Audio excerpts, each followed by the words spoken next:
नमस्कार दोस्तों, कैसे हैं आप सभी। उम्मीद करता हूं आप सभी लोग अच्छे होंगे। दोस्तों, आज के इस वीडियो में हम लोग बीएसएस के महत्वपूर्ण प्रश्नों का प्रैक्टिस सेट करेंगे और यह शॉर्ट वीडियो उन लाखों विद्यार्थियों के लिए यह वीडियो बहुत हेल्पफुल करेंगे, क्योंकि इस वीडियो में हम आपको मेन जो प्रश्न पूछे जाते हैं वैसे प्रश्नों को मैं चुन कर लाया हूं, जो मैं आपको इस शॉर्ट वीडियो में हम आपको बताएंगे। चैनल पर पहली बार विजिट कर रहे हैं तो चैनल को सब्सक्राइब जरूर करेंगे। प्रश्न है दोस्तों कि log√7 बाई log7 का मान क्या होगा। अब दोस्तों देखिए, log√7 है बाई log7 है और इसका हमसे वैल्यू पूछा जा रहा है कि इसका वैल्यू क्या होगा।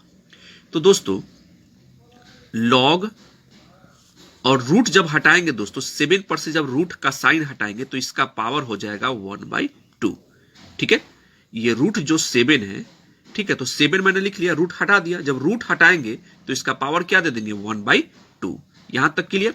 बाई log7 है नीचे इक्वल टू, अब दोस्तों देखिए कि log7 का पावर क्या है 1/2 है, तो ये पावर जो 1/2 है दोस्तों यह आ जाएगा यहां, यानी यह हो जाएगा 1/2 log7 बाई log7। अब दोस्तों log7 से log7 कट गया तो बच गया आपका 1/2, जो कि यही आपका करेक्ट आंसर होगा। दोस्तों आराम से इस वीडियो को अंत तक देखिए, बहुत ही छोटा वीडियो है लेकिन आप सभी के लिए बहुत इंपॉर्टेंट होंगे, क्योंकि हम आपके लिए बहुत ही चुन कर प्रश्न लाए हैं जो एग्जाम में पूछे जाते हैं। और उससे भी बड़ी बात यह है दोस्तों कि हम एकदम विद्यार्थी की भाषा में हम आपको समझा रहे हैं, बता रहे हैं, ताकि जो विद्यार्थी गणित में कमजोर हैं वो भी आसानी से इसे समझ सके, सीख सके। देखते हैं दोस्तों अगले प्रश्न को। अगला प्रश्न दोस्तों और बहुत ही महत्वपूर्ण प्रश्न है। एक व्यक्ति अपने वेतन का 30% भोजन पर खर्च करता है तथा 3% दान दे देता है। यदि उसने इन दोनों पर 231 रुपए खर्च किए तो उसका वेतन कितना है। दोस्तों कोई भी व्यक्ति 100% अपना कमाएगा, ठीक है, यानी 100%, यानी कोई भी वैल्यू जो होता है मूल वैल्यू वो 100% होता है। ये बात आप भी समझते होंगे। और उसी 100% में से ही वह खर्च करेगा या बचाएगा। तो एक व्यक्ति अपने वेतन का 30% भोजन पर, तो भाई मेरे 30% वह भोजन पर खर्च करता है तथा 3% दान दे देता है। इस प्रकार दोस्तों वह टोटल कितना प्रतिशत खर्च करता है, तो 33% खर्च करता है। ठीक है, 33% खर्च करता है। और यहां प्रश्न में दोस्तों यह दिया हुआ है, यदि उसने इन दोनों पर 231 रुपए खर्च किया है, यानी दोस्तों यही 33% जो खर्च करता है, इसका वैल्यू हमें दे रखा है कितना 231, आप देख सकते हैं यहां। और यही 33% का वैल्यू है 231, तो 1% का वैल्यू कितना हो जाएगा, यह हो जाएगा 231/33, जो कि 7 बार में यह पूर्ण रूप से डिवाइड हो गया।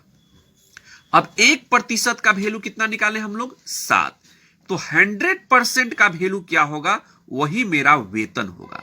तो 1% का वैल्यू 7, तो 100% का वैल्यू जो हो जाएगा 7 गुने 100, यानी दोस्तों 700 रुपया उस व्यक्ति का वेतन होगा। देखेंगे कि ऑप्शन में 700 कहां है, जो ऑप्शन बी बिल्कुल सही है।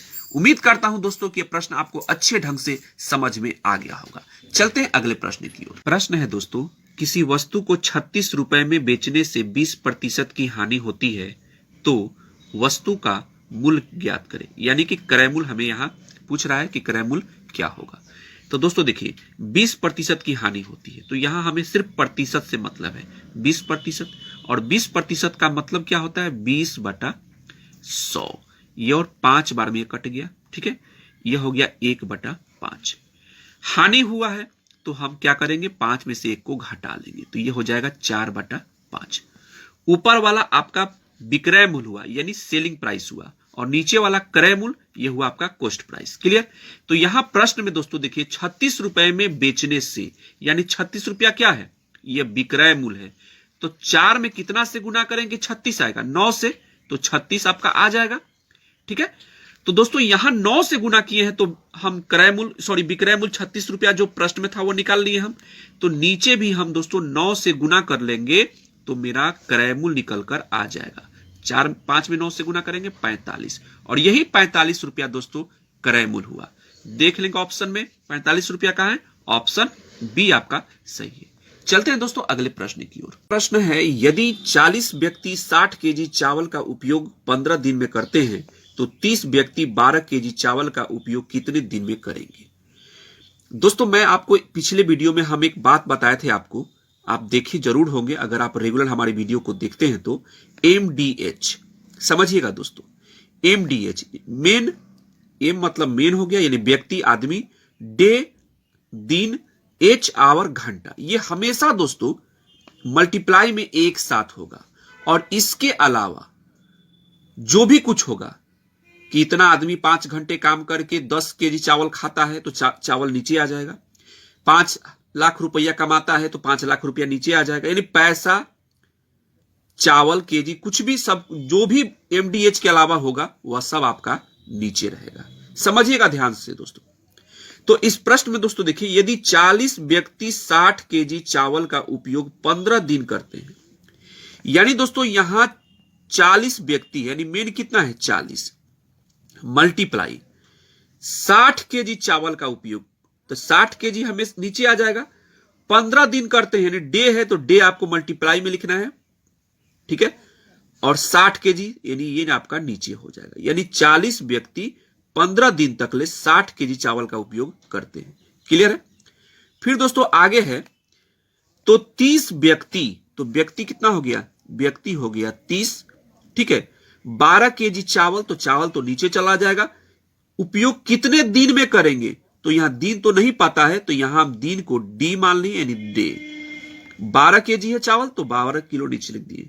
12 से 60 5 बार में कट जाएगा, है कि नहीं, और ये कट जाएगा 5×15 3 बार में, और ये कट जाएगा आपका 10 बार में, 10×3 30, और ये कट जाएगा आपका 10×4 40 यानी 4 बार में, यानी डे जो निकल कर आया दोस्तों 4 दिन। ठीक है, तो 30 व्यक्ति 12 केजी चावल का उपयोग 4 दिन तक करेंगे। उम्मीद करता हूं यह प्रश्न आपको समझ में आ गया होगा, जो कि ऑप्शन बी आपका 4 दिन बिल्कुल सही है। चलते हैं अगले प्रश्न की ओर। प्रश्न है दोस्तों, दो प्राकृत संख्याओं का अनुपात 6:8 है और उनका गुणनफल 768 है, उनमें से छोटी संख्या ज्ञात कीजिए। दोस्तों दो प्राकृत संख्याओं का अनुपात कितना है, 6:8। तो हम मान लेते हैं दोस्तों, मान लेते हैं कि पहला जो प्राकृत संख्या है वह क्या है 6x है, तथा दूसरा प्राकृत संख्या क्या है 8x है। क्योंकि दो प्राकृत संख्याओं का अनुपात दिया हुआ है 6:8, तो हम मान लिए क्या कि पहला प्राकृत संख्या क्या है 6x तथा दूसरा प्राकृत संख्या क्या है 8x। कहता है दोस्तों कि और उनका गुणनफल 768 है, यानी दोस्तों इसी दोनों का जो गुणनफल है वह है 768 है। क्लियर। अब दोनों को हम गुना कर लेंगे, 8 में 6 से गुना करेंगे ये हो जाएगा 48, और x में 1 से करेंगे तो ये हो जाएगा x² इक्वल टू 768। अब दोस्तों x² इक्वल टू हो जाएगा 768, और यह 48 आपका नीचे आ जाएगा। ये काटेंगे इसको तो 48 768 में 48 से डिवाइड करेंगे तो 48 एक बार में, हाँ यानी 16 बार में दोस्तों ये पूर्ण रूप से कट जाएगा। 768 में 48 से डिवाइड करेंगे तो 16 बार में यह कट जाएगा। अब दोस्तों ये 16 बार में कट गया, यानी x² का वैल्यू कितना निकल कर आया 16 आया, और जब यहां से स्क्वायर हटाएंगे दोस्तों तो इधर रूट चढ़ जाएगा, यानी 16 का वर्गमूल क्या हो जाएगा 4, यानी x का जो वैल्यू निकल कर आया वो क्या आया 4 आया। हमसे क्या पूछा जा रहा है दोस्तों कि उनमें से छोटी संख्या ज्ञात कीजिए। तो दो संख्या था, एगो 6x था एगो 8x था, तो इसमें से छोटी संख्या कौन है 6x ही है ना, तो इसी 6x का वैल्यू हमें बता देना है। तो 6x, ठीक है, तो 6 और x का वैल्यू अभी हम निकाले हैं कितना 4 निकाले हैं, 4 6 में 4 से गुना कर लेंगे यह हो जाएगा 24, यानी दोस्तों सबसे जो छोटी संख्या इसमें होगा वह होगा 24, जो कि ऑप्शन डी में है। यही आपका सही आंसर होगा। चलते हैं अगले प्रश्न की ओर। दोस्तों प्रश्न है, शिव कुमार और दिलीप कुमार की वर्तमान आयु का अनुपात 9:10 है। 11 वर्ष बाद यह अनुपात 10:11 हो जाएगा। शिव कुमार और दिलीप कुमार की वर्तमान आयु ज्ञात कीजिए। दोस्तों प्रश्न में दिया गया है कि शिव कुमार और दिलीप कुमार का जो वर्तमान आयु है 9:10 है। तो हम मान लेते हैं दोस्तों कि शिव कुमार का जो वर्तमान आयु है वह है 9x तथा दिलीप कुमार का वर्तमान आयु है उसको हम मान लेते हैं 10x। क्यों? क्योंकि शिव कुमार और दिलीप कुमार का वर्तमान आयु का अनुपात दिया हुआ है 9:10 है। तो हम मान लेंगे कि शिव कुमार का वर्तमान आयु है 9x तथा दिलीप कुमार का वर्तमान आयु है 10x। ठीक है दोस्तों यहां तक। अब दोस्तों आगे प्रश्न में कह रहा है कि 11 वर्ष बाद यह अनुपात, तो 11 वर्ष बाद, तो भाई प्रेजेंट एज यानी वर्तमान आयु अभी 9x है, तो 11 साल के बाद क्या हो जाएगा, यानी 11 साल हम जोड़ देंगे। और नीचे भी दोस्तों यानी कि दिलीप कुमार के उम्र जो है वर्तमान आयु 10x, इसमें भी 11 साल हम जोड़ देंगे। तो 11 साल बाद का जो आयु का जो अनुपात है वह दिया हुआ है 10:11 दिया हुआ है। अब दोस्तों यहां हम क्रॉस मल्टीप्लाई गुना कर लेंगे। तो 10x प्लस 11 का गुना हम 10 से करेंगे तो यह हो जाएगा 100x प्लस 11 में 10 से गुना करेंगे तो यह हो जाएगा 110। फिर 11 में हम दोस्तों 9x प्लस 11 से मल्टीप्लाई करेंगे तो 11 में 9 से करेंगे तो यह हो जाएगा 99x प्लस 11 में 11 से करेंगे तो यह हो जाएगा 121। x को एक तरफ कर लेते हैं तो ये 100x है, उधर है 99x, इधर लाएंगे तो यह हो जाएगा -99x इक्वल टू 121। ये 110 उधर जाएगा तो -110 हो गया। 100x में से 99x को घटा देंगे तो सीधे एगो x निकल कर आएगा और 121 में से 110 को घटाएंगे तो यह हो जाएगा आपका 11, यानी x का वैल्यू हम निकाल लिए कितना 11। अब दोस्तों हमसे जो पूछा जा रहा है कि वर्तमान आयु बताइए किसका, शिव कुमार और दिलीप कुमार की वर्तमान आयु बताइए। तो भाई मेरे शिव कुमार का हम वर्तमान आयु को क्या माने थे 9x, तो 9x मैंने लिख लिया। 9 और x का वैल्यू है 11, तो जस्ट निकाले x का वैल्यू 11, तो 11 से मल्टीप्लाई कर लेंगे तो यह हो गया 99, यानी शिव कुमार का वर्तमान आयु हो गया 99 वर्ष। दिलीप कुमार के वर्तमान आयु को हम क्या माने थे 10x माने थे। ठीक है, तो 10 और x का वैल्यू कितना 11, तो 11 में 10 से गुना कर देंगे तो यह हो जाएगा 110, यानी दिलीप कुमार हो गए 110 साल के और शिव कुमार हो गए 99 साल के। उम्मीद करता हूं दोस्तों कि यह प्रश्न आपको अच्छे ढंग से समझ में आ गया होगा। दोस्तों इसी प्रकार के ऐसे ही महत्वपूर्ण प्रश्नों के साथ हम आपसे मिलेंगे अगले वीडियो में, जो आप सभी के एग्जाम के लिए बहुत ही इंपॉर्टेंट होंगे। दोस्तों हम एकदम विद्यार्थी की भाषा में हम आपको बिहार सिविल कोड प्यून चपरासी स्पेशल गणित हम आपको बताते चल रहे हैं, जो आपके एग्जाम के लिए जो खास है, जो महत्वपूर्ण प्रश्न है, जहां से क्वेश्चन मैक्सिमम पूछे जाते हैं, ऐसे प्रश्न हम आपके लिए लाते हैं चुन चुन कर। तब तक दोस्तों इसी प्रकार की तैयारी कीजिए बेहतरीन ढंग से। मिलते हैं अगले वीडियो में। जय हिंद, वंदे मातरम। अगला प्रश्न है दोस्तों 2000 रुपया का 10% प्रति वर्ष की दर से 3 वर्ष का चक्रवृद्धि ब्याज क्या होगा। अब दोस्तों हमेशा एक बात याद रखिएगा, चक्रवृद्धि ब्याज के लिए हम आपको एक बहुत ही जबरदस्त कंसेप्ट बता रहे हैं, समझिएगा ध्यान से। इसके लिए आपको कोई फॉर्मूला नहीं, कोई सूत्र नहीं। हमेशा दोस्तों चक्रवृद्धि ब्याज वाली जब भी बात है आपको प्रतिशत से मतलब है। ठीक है, किससे मतलब है, प्रतिशत, परसेंटेज से मतलब है।